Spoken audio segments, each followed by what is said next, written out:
중단 없는 전진의 1971년을 맞아 제3차 경제개발 5개년 계획기간 중 수행할 중점 농촌과 도시에서 새마을 운동을 꾸준히 전개해야 한다고 말하고 새마을 정신이 투철한 농민을 정부는 먼저 도와주고 우리 부모 병들어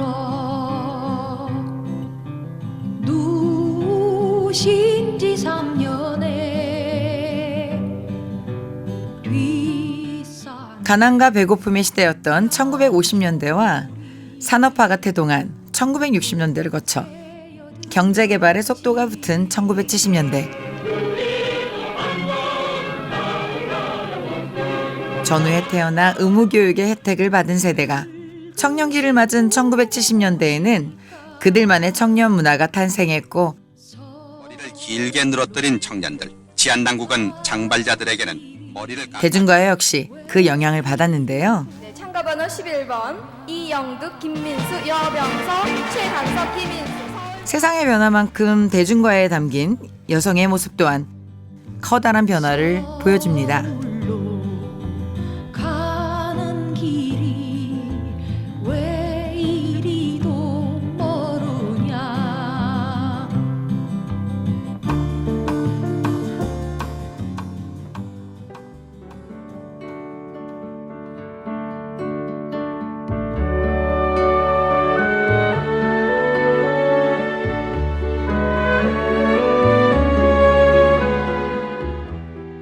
TVN 추석 특집 뮤직 멘트리 순이가 효리에게 모닥불에서 밝힌 아름다운 것들.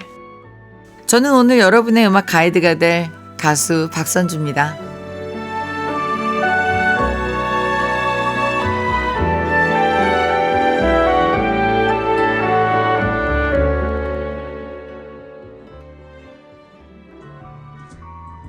강 건너 공장의 굴뚝엔 시꺼먼 연기가 피어오르고 손이 내땡그런 굴뚝엔 파란 시로락이 피어오른다. 서울로 가정을 책임지기 위해 돈을 벌기 위해 순이는 그렇게 다시 서울로 이동합니다. 5, 60년대 순이가 그랬던 것처럼 말이죠. 건너 공장에 나간 순이는 왜 안 돌아오는 걸까. 굴뚝에서 시꺼먼 연기가 피어오르고 하루 종일 공장한 세상에서 살던 순이는 볼에 차가운 바람이 스치는 저녁 무렵 집으로 나섭니다. 1970년대 노래가사 속 우리의 순이들은 여공의 모습으로 등장합니다. 바로 청년 문화로 불리는 포크를 통해서 말이죠.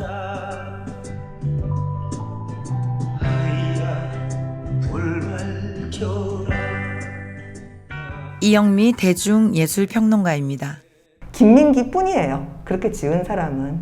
그러니까 서울로 가는 길도 김민기 작품, 강변에서도 김민기 작품, 식구생각도 김민기 작품, 그런 거죠. 그러니까 이게 굉장히 중요한 사회 현상이라고 생각하고 이 시대의 아픔을 뭔가 작품을 만들어서 기록해야 된다는 생각을 했겠죠. 강 건너 공장의 굴뚝엔 시꺼먼 연기가 펴오르고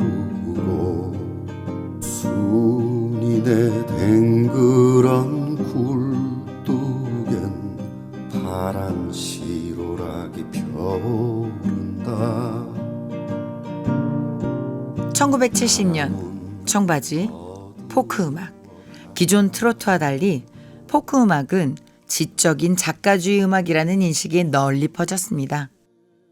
그 배경에는 대학생 가수가 포크 음악에 등장했기 때문인데요. 60년대 말 한대수를 시작으로 김민기, 송창식 등 자신의 노래를 직접 만들고 불렀습니다. 이때부터 우리의 대중가요는 훨씬 다양한 내용을 담게 되었죠. 파라노이드 송명아 편집장입니다. 포크 음악들이 나오긴 했었지만 60년대 중반 이후에 나오긴 했었지만 대부분이 외국의 포크 음악들을 번안한 그런 곡들이었었는데 70년대 초반에 오면서 김민기라든지 아니면은 한대수 이런 뮤지션들이 내가 만든 창작곡을 선보이면서 활동하던 포크 뮤지션들을 어떻게 보면 각성을 시켰다고 해야 되나요? 70년대 초반까지 굉장히 많은 포크 뮤지션들이 사랑을 받았어요. 밤지 새우고 불림마다 맺힌 진주보다 더 고운 아침 이슬처럼 내 맘에 서름이 음악을 통해 자신의 목소리를 내는 남성 창작자들 사이에서 양희은이라는 특출한 여성 가수가 등장합니다. 두려움은 뒤편에 두고 저 거친 광야를 향해 한 발짝 내딛죠. 이제 가노라 저 거친 광야에 서러움 모두 버리고 나 이제 가노라. 김민기와 양희은은 1970년에 만났다고 기록이 나와 있어요. 당시 포크의 성지로 불리는 명동의 YWCA 청개구리홀이라는 곳이 있었는데 여기서 이제 김민기의 기타 치며 노래 부르는 모습을 양희은 씨가 처음 봤다고 하고 김민기 씨의 서울대 미대 동급생이었던 김하영 씨가 그 양희은 씨한테 아침 이슬이라는 찢어진 악보였었는데 그렇게 붙여가지고 전해졌다고 해요. 그 노래가 양희은 씨를 감동시킨 최초의 노래였다라고 기록이 나와 있는데 양희은 씨가 데뷔 앨범에서 이 노래를 부르게 되면서 대중과 함께하는 민중과 함께하는 그런 가수가 된 거였었죠. 미소를 배운다. 태양은 묘지 위에 붉게 떠오르고 한낮에 찌는 더위는 나의 시련일지라.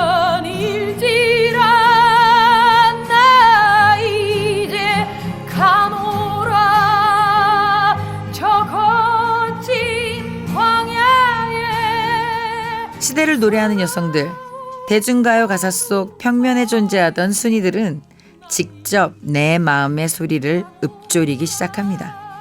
그 대열에는 박인희, 김광희도 있었죠. 나는 돌아가리라 쓸쓸한 바닷가로. 그다음에 나 돌아가리라 아까 얘기했던 가난한 마음이라는 작품은 방의경 작사, 김광희 작곡이에요. 작곡을 하셨던 분이고요. 이런 사람들이 나오게 된 거죠. 이런 작가주의적인 여성 작가, 싱어송라이터가 출연한 것은 이때가 처음이라고 봐야 되고 오랫동안 여성 작가는 별로 없었어요. 정말. 내 가난한 마음속에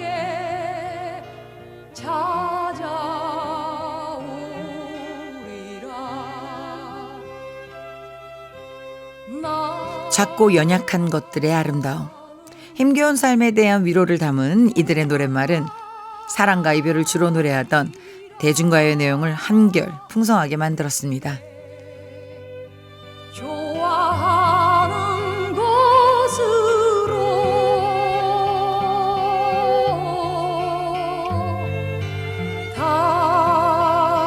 다시는 돌아오지 않을 머나먼 곳에 나 돌아가리라.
먹고 사는 것보다 더 강렬하고 간절했던 음악에 대한 갈망. 이런 고차원적인 욕망은 남성의 전유물로 여기던 시절에 박인희는 돈도 유명세 때문도 아닌 그저 살아있는 노래를 부르고 싶었을 뿐이라고 당당히 선언하는데요. 조그만 내 이름 박인희일 때면 자유로운 삶이 괄호 속에 가수라는 꼬리표가 붙게 되자 나 자신이 아닌 다른 삶을 강요받게 되었다. 내가 언제 빵 한 조각을 위해 노래를 했던가? 아니다. 스타가 되고 싶은 적이 있었던가? 아니다. 그럼 왜 노래를 불렀나? 노래가 좋아서. 이 다음에 어느 먼 훗날에 누군가 자신의 삶을 되돌아보며 문득 쓸쓸해질 때 그런 생각을 하며 혼자가 아닌 함께라는 생각이 드는 노래. 그래서 조금쯤 쓸쓸함을 나누어 가질 수 있는 그런 노래. 한 곡이라도 좋으니 나는 그런 좋은 노래를 하나 부르고 싶었다. 그리운 사람끼리 두 손을 잡고 마주보고 웃음 지며 함께 가는 길 두 손엔 풍선을 들고 두 눈엔 사랑 덮고 가슴엔 하나 가득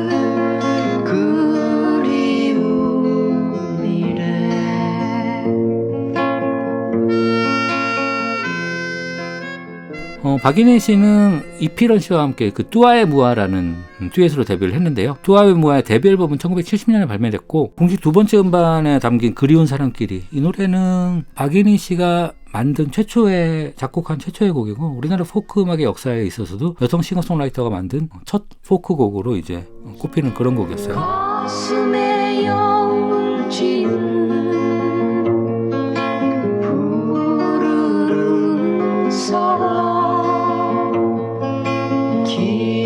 길목엔 하나 가득 그리움이네.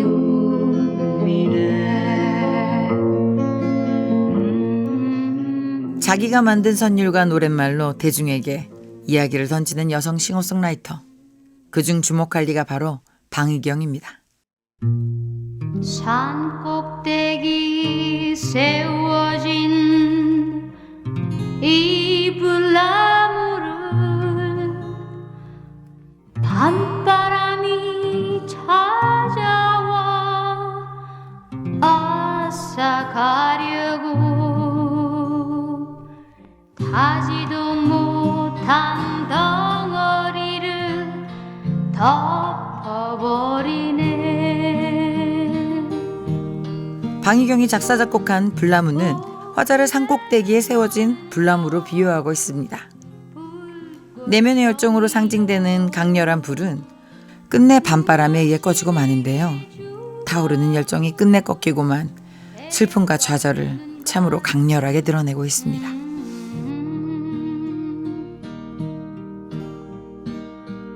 덩그라니 꺼져버린 불마음 위에 밤별들이 찾아와 말을 건네어도 여성으로 굉장히 드물게 비판적 포크의 특성을 갖고 있는 작품이죠. 그 불나무 작품에서도 보이듯이. 첫 앨범이 72년도에 나왔고요.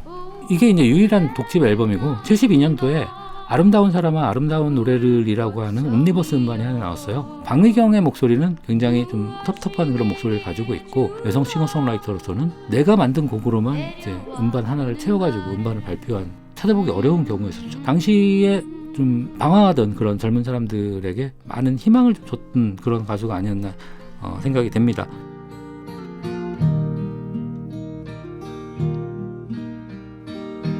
산 아래 마을에도 어둠은 찾아가고 나 돌아갈 산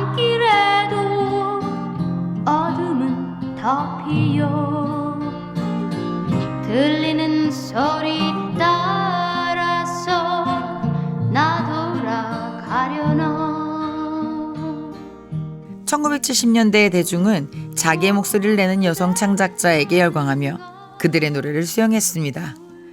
또한 펑크, 디스코로 무대 위에서 매력을 어필하는 가수들의 인기 또한 대단했죠. 김추자와 같이 여성으로서의 매력을 감추지 않으면서도 고독과 침묵을 예찬하고 드높은 파도를 두려워하지 않는 당당함을 노래로 드러내기도 했죠. 당시로서는 무척이나 파격적이었습니다.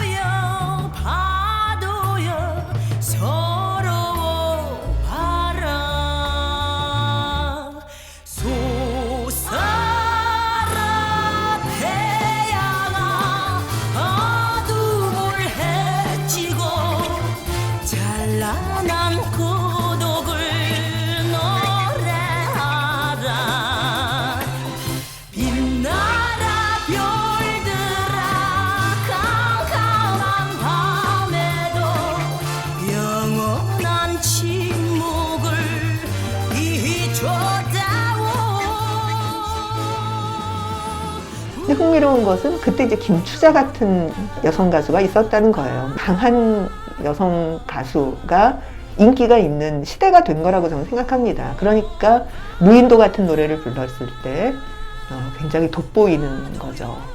무인도는 지금 봐도 와 이걸 여자 가수한테 세상에 파도가 치고 자기가 무인도인데 그 거친 파도 한복판에 무인도가 혼자가 있는 건데 파도야 쳐라 그러고 있는 거잖아요. 거기서 울거나 외로워하지 않고 그런 여성이 존재한다는 것, 그럼 그런 여성의 노래에 감동한다는 것. 아무리 노래가 잘 만들어졌어도 결코 시대가 바뀌지 않았으면 쉬운 게 아니었다고 생각을 하고요. 세상은 분명 변화하고 있었습니다.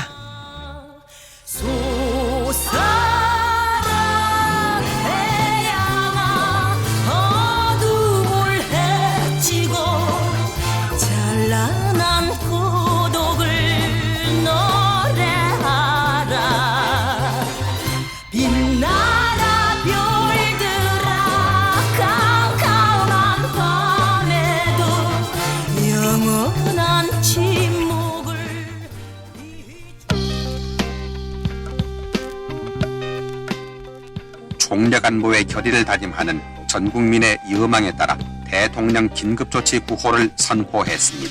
1980년의 언론인 해직과 언론사 동폐합 문제에 관해 증언을 들었습니다. 언론사에서 자체 정화하도록 통보했으며 그동안 저희 동양방송을 아껴주신 시청자 여러분께 감사드리며 17년의 결정을 오늘부터 칼라로 여러분께 방송을 해드립니다. 앞으로 많이 시청해 주시기 바랍니다. 강물은 흘러갑니다. 제3 한강교 밑을 당신과 나의 꿈을 싣고서 마음을 싣고서 젊음은 갈 곳을 모르는 채 이 밤을 맴돌다가 새처럼 바람처럼 물처럼 흘러만 갑니다. 파라노이드 송명아 편집장입니다. 70년대 말에 우리나라에 인기가 있었던 음악은 펑크 디스코 음악이었어요. 혜은이의 제3한강교, 이은하의 밤차 이런 디스코 곡들이 인기를 모았었고, 이런 여성 싱어들이 부르는 디스코 음악 당연히 춤이 동반될 수밖에 없었고, 당시 80년대 초반에 컬러 TV가 보급이 시작됨에 따라서 굉장히 큰 파급 효과를 누렸어요. 강물은 흘러갑니다. 제3 한강교 밑을 바다로 쉬지 않고 바다로 흘러만 갑니다. 참가번호 5번 서울대표 중창팀입니다. 쌍투스 김정혜, 김동수, 참가번호 9번 서울대표입니다. 명대 3학년의 신민경 양의 그때 그 사람 부탁드리겠습니다.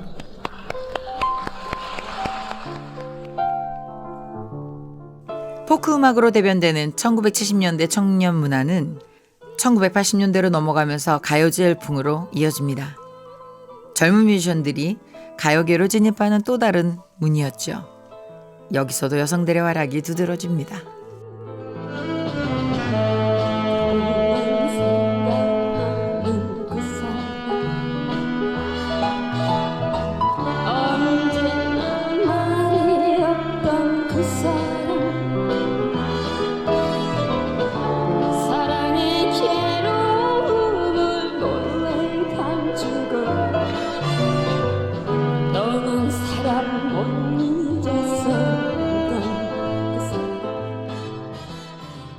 대학생 가수들이라는 어떤 신선한 바람을 집어넣으면서 라디오 프로그램 그리고 TV 프로그램들에서 이런 젊은 뮤지션들, 젊은 창작자들을 위한 어떤 프로그램들이 만들어질 정도로 굉장히 큰 인기를 모았습니다. 대학가요제나 강변가요제, 젊은이의 가요제 이런 게 다 지금 생각하는 오디션 프로그램이라고 볼 수가 있겠고요. 싱어송라이터 가운데 있는 심수봉의 그때 그 사람, 당시에는 신민경이라는 이름으로 활동을 했었고요. 노사연의 돌고 돌아가는 길, 대학가요제 출신 우순실의 잃어버린 우산, 그리고 손현희의 이름 없는 새, 원미연 씨도 대학가요제 출신이고, 김지연, 고은희, 이정란, 주현미, 강변가요제 출신이죠. 이상은의 담다디, 다 강변가요제에서 나왔던 노래들이고요. 박미경의 민들레 홀시되어, 박선주, 귀로가 강변가요제에 나와서 사랑을 많이 받았었고, 이선희, 사막오장이라는 팀으로 나왔었죠. 이선희의 제이에게. 학교 사막오장의 제이에게라는 노래 앵콜송으로 다시 한번 청해 듣도록 하겠습니다. 다시 한번 박수 부탁드립니다. 스치는 바람에 제이 그대 모습 보이며 발라드, 댄스, 락, 트로트, 대중가요의 외양이 한결 확장되고 내용도 다양해지는 1980년대 여성의 사회활동이 더는 특별하게 여겨지지 않게 됐고 대중가수 의상도 조금씩 높아집니다.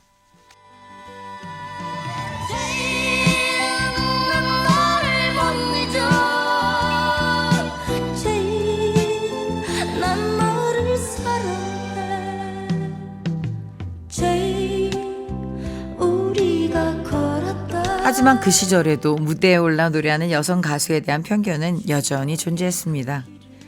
강변가요제에 출전하기도 하고 80년대 여성 트로트 가수로 큰 인기를 끈 주현미 역시 편견의 벽에서 울기도 했죠. 그때만 해도 이 연예계에 그렇게 긍정적인 시선으로 보질 않았어요. 못하게 했죠. 그럴 순 없다. 이제 약사 자격증도 따고 지금 약국을 하고 있는데 엄마는 싫었겠죠. 많이 반대했어요. 심지어 막 울면서 그땐 야간업소에 출연을 해야 됐었거든요. 거기에서 주수입원이었으니까 가수들 드레스를 입고 화장하고 나가면 막 붙잡고 울고 그런 적도 있었죠. 네.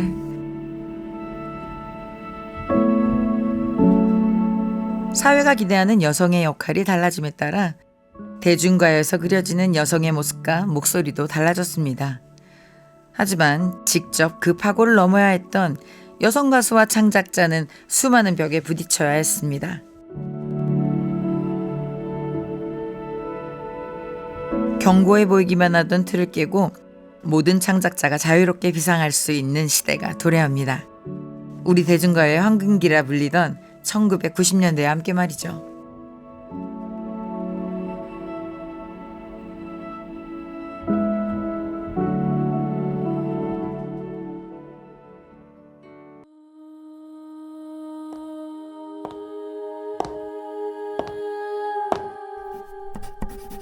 효리에게 지금 막 도착했어.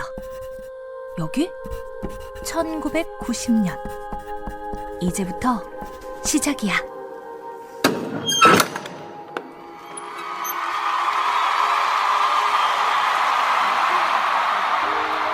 춤 좋고, 네, 거기 리더하는 여자 예쁘고. 선배님 진짜 숨을 못 쉴 정도로요. 숨을 쉬고 싶은데 이불 있는데 다 몰리는데요. 공기가 이불에 안 들어가지고. 5시간 기다렸어요. 여의도 광장에서 계속 놀다 기다렸어요. 아침, 1시부터 지금까지 계속 기다렸어요.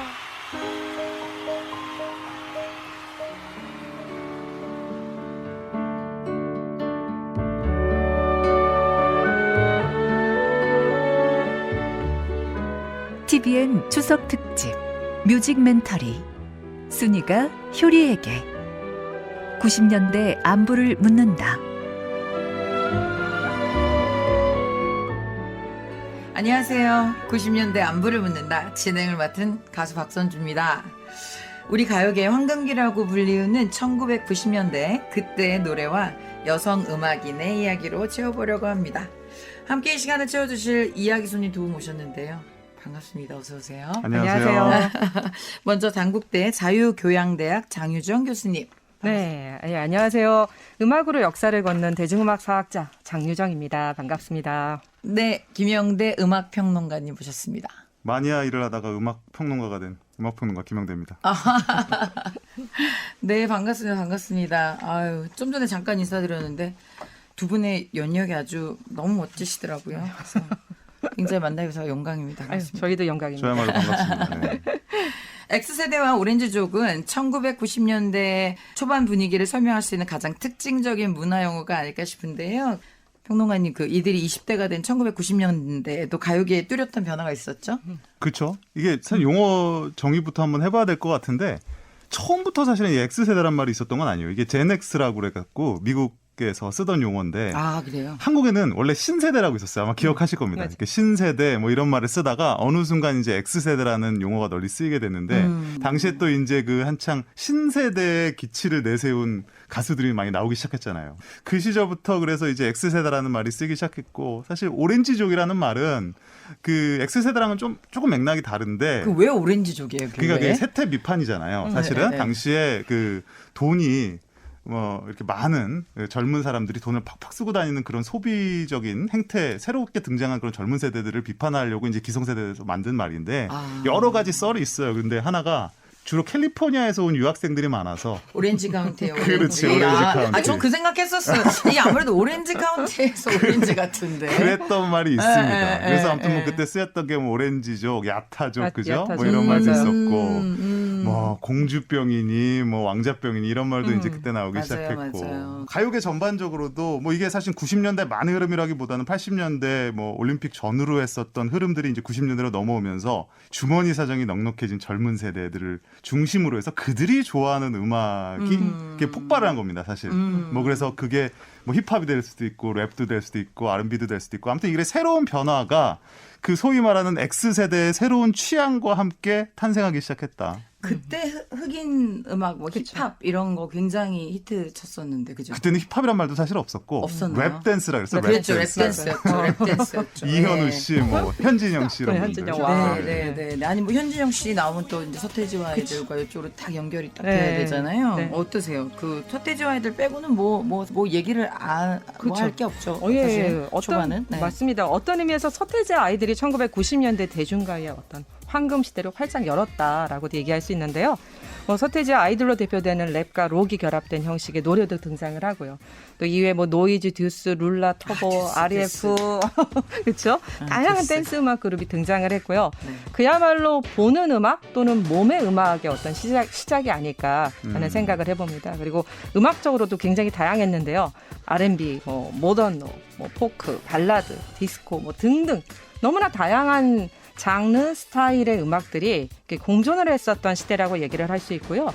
1990년대 전반이 서태지 아이들이라면 1990년대 후반은 아이돌이 이제 등장을 하죠. 네, 그렇죠. 말씀이 나온 김에 근데 그 안에서 또 명반이 있었지 않겠습니까? 박선주 씨의 알파벳 수.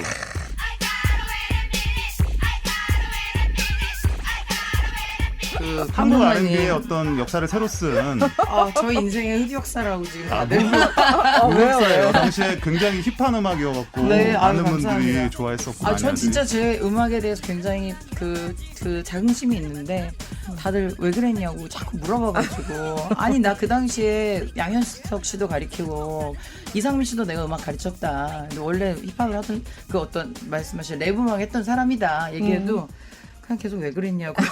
아니 근데 약간 씬이 변했던 시점인 것 같아요. 그러니까 80년대까지 포크 음악을 하든지 아니면 언더그라운드에서 락을 하던 분들 아니면은 통기타 하시던 분들이 사실은 그분들이 장르만 바꿔서 90년대 R&B라든지 팝발라드라든지 그런 소울 음악을 하신 건 사실이거든요. 네네네. 그 당시에 LP를 미국에서 제가 방학 때마다 공수해서 와서 많이 음악도 듣고 하다가 신철 씨랑 또 그 DJ 덕 예, 앨범을 예. 제가 이제 이름도 DJ 덕도 제가 지었고 아, 네, 또 이런 같이 것도 첫 되게 번째 중요한. 예, 프로듀싱을 제가 했었거든요. 아. 그래서 요 시대는 사실은 이렇게 많이 알려져 있지 않아서 그렇지 요 시대에 여기 지금 나오신 분들하고는 다 만나 뵙고 그러겠죠. 같이 막 그렇죠. 했기 때문에 네. 이 시대가 얼마나 어마어마한 시대였는지 너무 잘 알고 있어서 나중에는 또 아이돌의 보컬 선생님으로 그렇죠. 보컬 트레이너. 많은 활약을 하시고 오늘 박선주 특집입니까? 그런 것 같아요. 그러니까 뭐죠 이거 갑자기? 저 아직도 몰아가지고 박선주 씨에 대해서 풀어야 될 이야기가 너무 많은데 하고 싶은 아니 그 장유정 교수님이 언급하신 그 90년대 특징적인 가수 중에 네, 예. 아이돌 그룹을 제외하고 또 여자 가수가 사실은 그렇게 흔치 않아요. 박선주 빼고. 그 90년대 여성 뮤지션들이 이렇게 좀 생각보다 많이 활약을 그때 못했잖아요. 네, 예. 이전 세대와 분명 다른 점이 있었던 것 같아요. 90년대 사실 뭐 여성 뮤지션들이 뭐 대거 등장을 했죠. 물론 여성 가수들에게도 많은 변화가 있었는데 사실 그 변화의 시작은 제가 생각하기에는 넉넉하게 한 1970년대까지 갈 수 있지 않을까. 그때 자의식 강한 그래서 본인들의 이야기를 하는 그리고 뭐 양희은 씨 같은 약간 중성적인 이미지의 그러한 여성 가수들도 등장을 했었으니까요. 그리고 저는 1980년대 후반에 솔직히 가장 좋아했던 가수가 이상은 씨였거든요. 저도. 네. 왜냐하면 그 당시에 뭐 강수지, 하수빈 뭐 싫다는 것이 아니라 그러니까 저는 뭔가 좀 새로운 어떤 여성상 또는 인간상을 좀 갈구하고 있었어요. 그 당시 톰보이인데 김연경 선수 요새 맞아요. 김연경 선수를 사람들이 느낌. 좋아하는 그런 맞아. 이미지 아니에요? 예, 그렇게 아주 키도 크고 그래서 그때부터 뭔가 좀 새로운 변화가 좀 시작이 됐다라는 생각이 들고요. 이후에 90년대로 오면 정말 다양한 언니들이 등장을 하죠. 뭐 어떤 주술사나 마녀의 이미지가 좀 느껴지는 뭐 한영애 씨도 있고요. 센 언니 이미지의 어떤 박미경 씨도 있고 또 자우림의 김윤아 씨 같은 경우는 너무나 다양한 모습이어서 어느 하나로 또 규정하기 어려웠기도 하고요. 또 걸그룹은 소위 뭐 소녀 또는 요조 숙녀의 이미지와 요부 또 섹시한 이미지 이러한 사이에서 줄타기 하는 그런 모습들도 후반엔 보여주고요.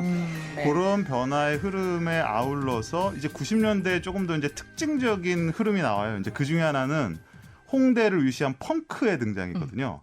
그러면서 이제 펑크 그룹마다 여성 보컬들이 들어가는 이게 거의 유행처럼 번지기 시작합니다. 그랬네요. 네.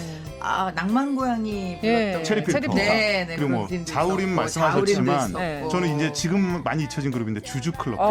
좋았어. 너무 좋았죠.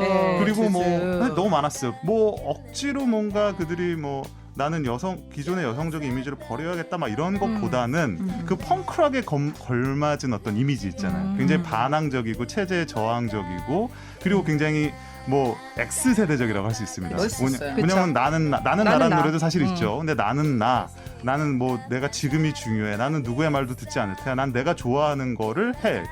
과거에 우리 뭐 그런 뭐 반항적인 거를 보면 너 이렇게 반항해 물어보면 이유가 없다라는 거잖아요. 그치. 이유 없는 반항이란 말도 있지만 근데 사실은 그런 정신이 90년대 뭐 중반부터죠. 사실은 이런 펑크락 그리고 그 안에서 프론트맨으로 떠오르는 여성들의 활약을 사실은 이제 특징적인 흐름이라고 볼 수 있을 것 같아요. 약간 김한선 선배님이 저는 제 입장에서는 컸던 것 같아요. 엄청 컸죠. 엄청 컸고 이게 뭐라고 해야 되나요? 참 보컬리스트 입장에서 봐도 야 보컬도 너무 특이하고 퍼포먼스도 너무 특이하신데 이게 그러면 좀 뭐가 모자라야 되는데 너무 완벽한 거야 무대가. 맞아요. 그래서 그냥 넋으로 봤던 그런 기억이 아직도 계속 있어요. 그리고 뭐 어떻게 보면 크게 보면은 아이돌의 하나의 또 조상님이라고 볼 수 있어요. 실제 어린 시절에 발탁되고 퍼포먼스가 춤이 원래 되는 분이었는데 이제 그분이 좀 더 트레이닝을 받으면서 이제 솔로 가수로서 데뷔를 하는 그런 형식 자체가 또 요새 아이돌과도 또 비슷한 면도 좀 있죠. 계보가 이렇게 있는 것 같아요. 독보적인. 네. 기억나시는 좀 뭐 1990년대 뭐 주목할 만한 어떤 딱 3명 정도 우리 왜 이렇게 3명을 좋아하는 거야? 3명 무조건 3명 골라라 하면 장윤정 교수님 누구 어떤? 근데 정말 이제 3명만 뽑기가 굉장히 어려웠어요. 네, 근데 일단 박선주는 이제 그쵸, 번외에서 영순위로 영순위로 놓고 저는 뺐고 일단 저는 이제 첫 번째는 박미경 씨. 왜냐하면 그때 어딜 가도 이 노래가 들리지 않는 곳이 없을 정도로 게다가 기존에는 볼 수 없었던 분노하는 여성 또는 싸우는 여성, 센 이미지 이런 것들을 이유 같지 않은 이유 또는 이브의 경고를 통해서 보여줬기 때문에 저는 새로운 이미지로서 박미경 씨를 꼽을 수 있을 것 같고요. 자우림의 김유나 씨도 90년대 후반이긴 하지만 깜짝 놀랐어요, 저는. 그쵸. 네, 어떻게 뭐 이런 이런 캐릭터가 네, 이런 캐릭터에 이렇게 이런 노래를 뮤지션이. 네, 아, 맞아요, 그리고 맞아요. 기존에 볼 수 없었던 노랫말들 뭐 일탈이나 뭐 미안해 널 미워해 헤이 헤이 헤이 뭐 이런 모든 그 모든 가사들이 저한테는 너무나 새롭게 들렸어서 이분을 뽑을 수 있을 것 같고요. 그리고 세 번째는 우리 제목처럼 이효리 씨. 왜냐하면 처음에는 이제 이분이 아이돌 그룹에서 시작을 했지만 제가 이효리 씨를 이야기하는 건 이후 솔로로 전향하고 이후에 보여줬던 여러 가지 모습들이 뭔가 자의식이 있고 그리고 어떤 선한 영향력을 끼치는 그런 모습까지도 볼 수 있어서 그것까지 생각을 한다면 이효리 씨에게 한 표를 주고 굉장히 싶어요. 멋진 행보인 것 같아요. 네. 그게 같은 동료로서도 참 멋있다라는 생각을 많이 하게 되고. 어떠세요, 평론가님? 저는 뭐 상의하고 한 건 아닌데 왜 겹치질 않아서 좋네요. 저는 일단 딱 떠오르는 분이 80년대 90년대 걸쳐 계신 분이긴 한데 강수지 씨. 네, 우리가 알고 있는 궁금해요. 90년대 아이돌의 어떤 원형적인 이미지를 또 갖고 있기도 하면서 당시에 등장했을 때 저런 비주얼과 저런 목소리와 저런 스타일이 한국에서 등장했네. 우리가 보통 그런 가수는 뭐 일본이라든지 그 네. 다른 나라에는 존재했었는데 한국에 저런 가수가 이런 되게 좀 쇼킹한 느낌을 많이 줬었었고 그래서 강수지 씨 떠오르고요. 그다음에 저는 이제 90년대 R&B 붐 물론 박선주 씨보다는 좀 늦게 등장을 합니다만 아이고. R&B 붐을 또 주도했었던 박정현 씨. 너무 좋아했어요. 네. 저도 너무 좋아했어요. 우리나라 또 네. 디바 계보에 또 있고. 저는 진짜 얘기 많이 하고 다녔어요. 저렇게 노래하는 사람이 있다니. 그 이후로는 어떻게 보면 모든 R&B 가수들이 박정현 씨의 스타일을 좀 모방하는 방식으로 또 했다는 점에서 중요한 가수였다는 생각이 들고 또 한 분은 굉장히 혼자 동떨어진 좀 섬거 같은 분인데 이소라 씨. 중요하죠. 노래 좋지. 베이스가 일단 재즈고. 네, 그렇죠. 낯선 사람들이죠. 네. 그리고 사실은 또 이분이 굉장히 가사에 많이 집중을 하세요. 그래서 본인의 생각을 굉장히 솔직하게 가사로 녹여내는 것을 통해서 사람들이 그녀의 어떤 마음, 속마음을 되게 깊숙이 알 수 있었던 그런 또 어떤 새로운 스타일의 여가수였지 않았을까. 그렇죠. 이소라 씨 같은 경우에는 저는 좀 더 조명됐으면 좋겠는 게 사실 작사가 이상의 글을 쓰시는 분이기 때문에 이분은 뭐지? 이렇게 이분은 도대체 누구지? 이럴 때가 있어요, 저는. 바람이 분다 같은 노래. 저도 얼마 전에 이제 방송에서 부를 일이 있어서 부르면서 가사를 계속 외우면서 아니 어떻게 이런 가사를 썼지? 정말 이런 진짜 깜짝 놀랄 만한 되게 멋진 뮤지션이라고 생각이 듭니다. 시보다 더 시 같은 가사를 그렇죠. 네.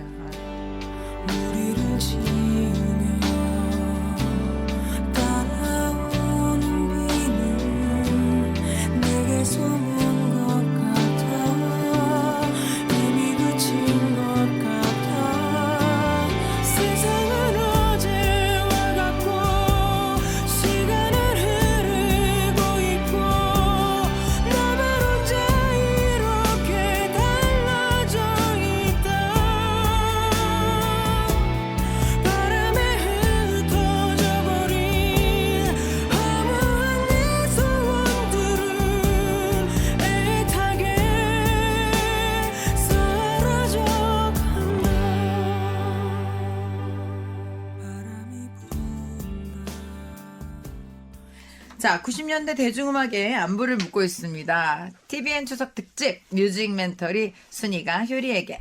저는 가수 박선주고요. 김영대 음악평론가와 또 장유정 당국대 교수님과 함께하고 있습니다. 앞서 김영대 평론가께서 말씀하셨지만 여성 로커가 이제 대거 등장했고 홍대 인디씬이 싹을 틔웠다. 자, 이런 현상이 나타나게 된 배경이 좀 뭔지 조금 설명이 필요하지 않을까 싶네요. 아무래도 한국 대중음악이라는 게 막 자생적으로 막 뭔가 홀로 발전하기보다는 외국 음악씬과의 어떤 모방, 도입, 뭐 그 안에서의 변형 이런 거를 통해서 이제 우리 것들이 만들어진 경우가 늘 있어 왔잖아요. 근데 당시의 분위기 자체가 어떤 그 홍대씬이 만들어지기 전의 단계가 뭐였냐면 이 PC 통신이었어요. PC 통신에서 동호회를 통해서 사람들이 서로 뭐 만나고 좋아하는 음악인들이 모이고 그렇게 해서 사실은 그룹이 만들어지는데 그 안에서 이제 외국의 어떻게 보면 최신 트렌드 중 하나인 여성 보컬리스트 이런 것들이 이제 우리나라에서도 시도되기 시작했던 것이죠. 그렇죠. 여성 카리스마. 근데 밴드에서 카리스마라는 단어가 처음 나오기 시작한 것 같아요. 여성 프론트맨의 그런 어떤 카리스마를 가지고 가지고 막 그 음악을 주도해 나가는 맞아요. 그런 게 굉장히 멋졌던 것 같아요. 맞습니다. 그다음에 이제 또 네. 핑클 나오잖아요. SES 나오잖아요. 네, 난리 났었죠. 뭐 네. 이거 어떻게 할 거야? 막 약속해. 저기 다 약속이야. 오빠들이 밥만 되면 다 약속이야. 계속 그냥 뭐 이렇게 약속을 아마 해줘. 거기에 가슴 설레는 오빠들 많았을 겁니다. 그러니까요. 우리 또 네. 핑클과 SS 말 안 할 수 없죠. 일단 뭐 SES나 뭐 핑클이나 모두 현 여성 아이돌 그룹의 직계 조상이다라고 얘기를 할 수 있을 것 같고요. 하지만 이제 당시의 어떤 노래들의 그 모습을 보면은 일종의 그 숙녀와 요부의 그 이원화된 그런 이미지를 좀 고착화시키는 측면이 좀 강한 것도 있었고요. 또 여성 가수였던 외모 지상주의라던가 뭐 립싱크 논란이라던가 뭐 선정성이라던가 등등 여러 가지 논란이 있었습니다만 사실 현재 한류의 중심에 있는 아이돌 그룹의 우리가 직계 조상이다라는 것을 생각할 때 한국 대중음악사에서 차지하는 위상이 결코 뭐 이렇게 쉽게 말할 수 있는 부분은 아닌 것 같고요. 저는 솔직히 여성 그룹이든 남성 그룹이든 그러니까 본인들의 목소리를 내는 것이 굉장히 중요한 것 같아요. 그래서 아이돌 그룹에서 진짜 음악가로 성장할 수 있게 발전할 수 있게 그런 측면에서 BTS가 성공을 한 것이 아닌가. 왜냐하면 자신들의 이야기를 하고 자신들의 음악을 만들어내잖아요. 거의 맞는 말씀이고요. 그러니까 제가 좀 더 하고 싶은 부분은 우리가 여기서 이제 여성 뮤지션에 대한 것만 딱 포커싱을 해서 생각해 보자면 아까 교수님 말씀하신 부분 전적으로 동의합니다. 중요한 거는 영어로는 이제 에이전시라고 그러거든요. 그러니까 내가 그 음악의 주체가 될 수 있냐 하는 점. 그거는 굉장히 중요해요. 가령 가사가 여성의 이야기를 하고 있어도 그것이 제작자가 그쵸. 남성이고 네. 작곡가가 남성이고 옛날에 뭐 작곡가 선생님 또 사시는 분들도 남성이 많고 그럼요. 네. 남성이시니까 뭐 혹시 생각나는 뭐 노래가 있으셨는지 90년대 기억나는. 네, 그래서 네. 방금 말씀드린 건 비슷한 맥락인데 네. 제가 이 노래를 보면서 참 이걸 어떻게 판단해야 될까 이런 생각을 많이 했었는데 뭐냐면 엄정화 씨의 초대입니다. 예, 엄정화 씨의 초대는 사실 이 여성의 표현이라는 관점에서는 굉장히 역사적인 곡이거든요. 아, 그렇네요. 여자 가수가 아예 남성에게 요구를 하지 않습니까? 이렇게 해줘라는 식으로 요구를 하는데, 그러니까 거기서는 여성이 분명히 컨트롤을 하고 있다라는 거죠. 그래서 키를 갖고 있다. 그래서 저는 이 표현의 부분에 있어서는 역사적인 곡이라고 생각을 하는데 여기서 이제 모순점은 이 곡을 쓴 사람은 박진영 씨라는 거죠. 박진영 씨가 여성일 수도 있어.